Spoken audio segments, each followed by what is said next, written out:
ಬಾರಿ ರೈತ ದಸರಾ ಆಯೋಜನೆ ಮಾಡಿರುವುದು ಬಹಳ ಸಂತೋಷ ತಂದಿದೆ.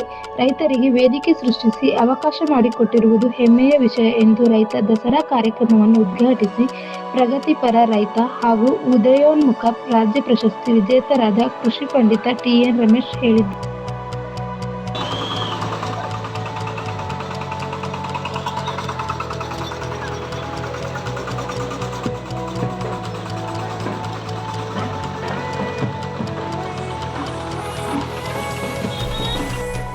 ಹಿಂದುಳಿದ ವರ್ಗಗಳಿಗೆ ನ್ಯಾಯ ಕೊಡುವ ದೃಷ್ಟಿಯಿಂದ ಮತ್ತೆ ಬ್ರಿಗೇಡ್ ಚರ್ಚೆ ಆರಂಭವಾಗಿದ್ದು, ಇದಕ್ಕೆ ಸಂಬಂಧಿಸಿದಂತೆ ಆರ್ಸಿಬಿ ರಾಯಣ್ಣ ಚೆನ್ನಮ್ಮ ಬ್ರಿಗೇಡ್ ರಚನೆ ಮಾಡಲು ಅಕ್ಟೋಬರ್ 7ರಂದು ಬೆಳಗ್ಗೆ 11ಕ್ಕೆ ಹುಬ್ಬಳ್ಳಿಯ ಸ್ವಾತಿ ಹೋಟೆಲ್ನಲ್ಲಿ ಪೂರ್ವಭಾವಿ ಸಭೆಯನ್ನು ಆಯೋಜಿಸಲಾಗಿದೆ ಎಂದು ರಾಷ್ಟ್ರಭಕ್ತ ಬಳಗದ ಸಂಚಾಲಕ ಕೆ.ಎಸ್. ಈಶ್ವರಪ್ಪ ಹೇಳಿದರು.